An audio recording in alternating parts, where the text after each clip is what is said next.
Pengertian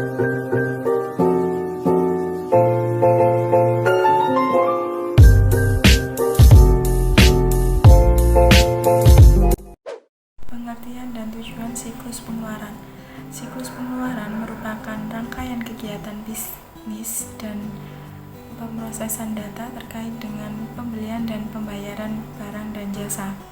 Siklus pengeluaran ini melibatkan beberapa aktivitas pembelian bahan mentah untuk barang dan jasa. Fungsi dari siklus pengeluaran adalah untuk mempermudah pertukaran kas dengan para pemasok untuk barang dan jasa yang dibutuhkan. Siklus pengeluaran: 1. Mengetahui barang yang dibutuhkan. 2. Menempatkan pesanan, menerima dan menyimpan barang. 3. Memastikan validitas kewajiban pembayaran. 4. Menyiapkan pengeluaran kas. 5. Mengelola utang usaha. 6. Mempos transaksi ke dalam buku besar umum. 7. Menyiapkan laporan keuangan dan laporan manajemen yang diperlukan. Di sini ada bagan dari aktivitas siklus pengeluaran. Ada 5 aktivitas siklus pengeluaran yang akan diterangkan oleh Fitria. Berikut merupakan 5 aktivitas dasar dalam siklus pengeluaran. Yang pertama, aktivitas permintaan pembelian barang atau kebutuhan barang dan jasa. Yang kedua, aktivitas pemesanan barang dan jasa yang akan dibeli. Yang ketiga, aktivitas penerimaan barang dan jasa yang telah dibeli. Dan yang keempat, aktivitas persetujuan faktur dari supplier. Dan yang kelima, aktivitas pembayaran atas pembelian barang dan jasa. Pemrosesan dan bagian arus siklus pengeluaran dibagi menjadi 3 bagian, yaitu bagian pertama adalah sistem pembelian, di mana meliputi bagian pembelian yang berfungsi melakukan pemesanan dari penjual dan menginputnya ke komputer. Lalu ada juga bagian hutang, di mana di sini dia bertanggung jawab untuk memelihara catatan bagaimana pembelian barang ke masok sehingga dapat diketahui jumlah hutang kepada masing-masing pemasok dan juga riwayat layanan pemasok.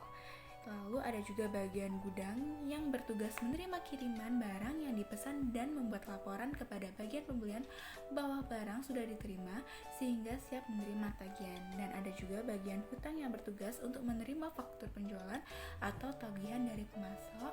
Dan yang terakhir ada bagian keuangan atau kasir yang bertanggung jawab untuk membayar hutang kepada pemasok sesuai dengan masa potongan sehingga perusahaan dapat memperoleh potongan tunai dan menyelenggarakan catatan atas pembayaran.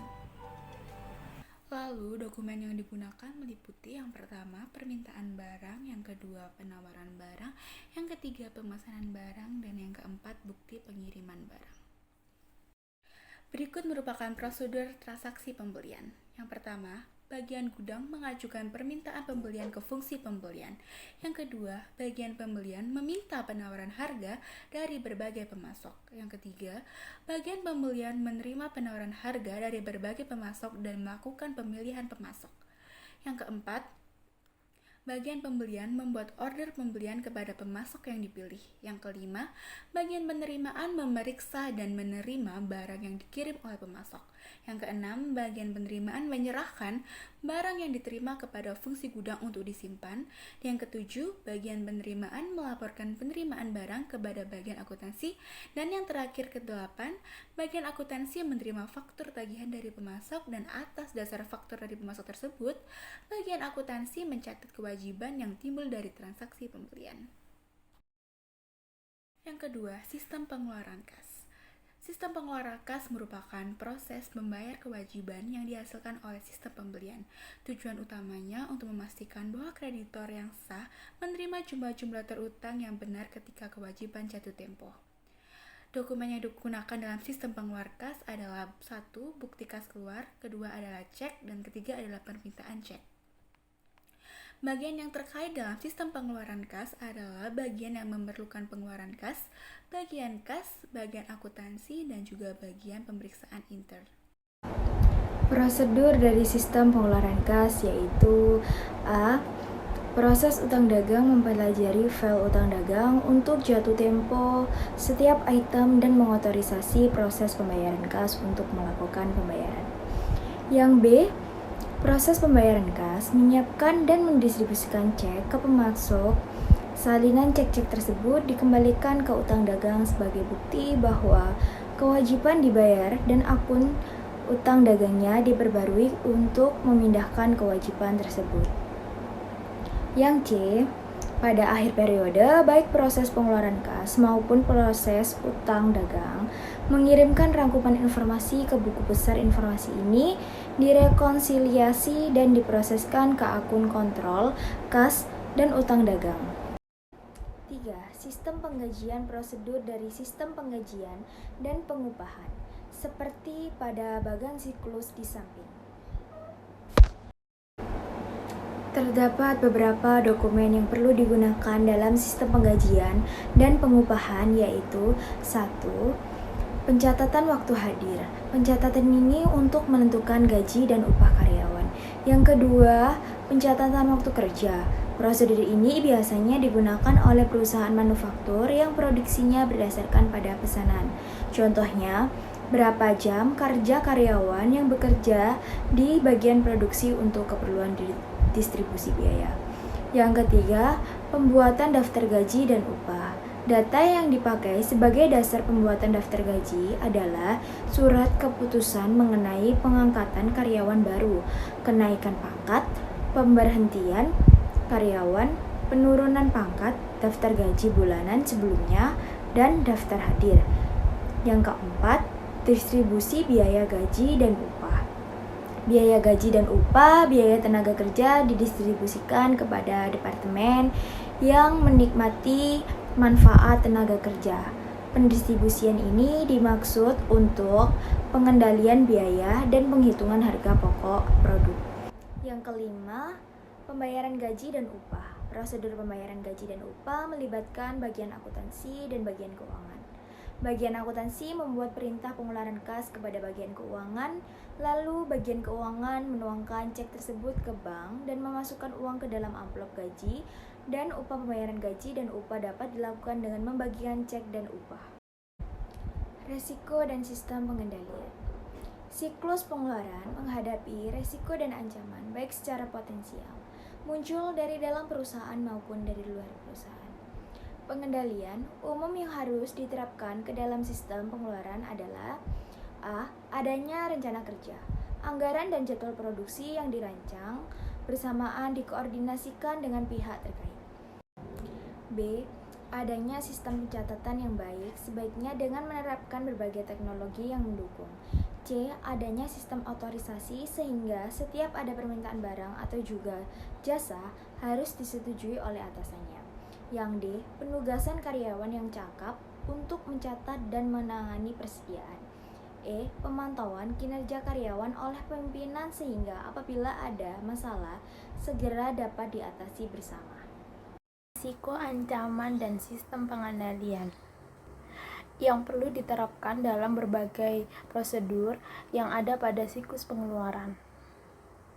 Yang pertama, prosedur memesan barang. Ancaman atau risikonya yaitu 1. Ada yang meminta barang secara berlebihannya. Pengendaliannya yaitu susun rencana kerja dan rencana kebutuhan barang, selenggarakan metode preptual, persetujuan atasan untuk pengadaan barang.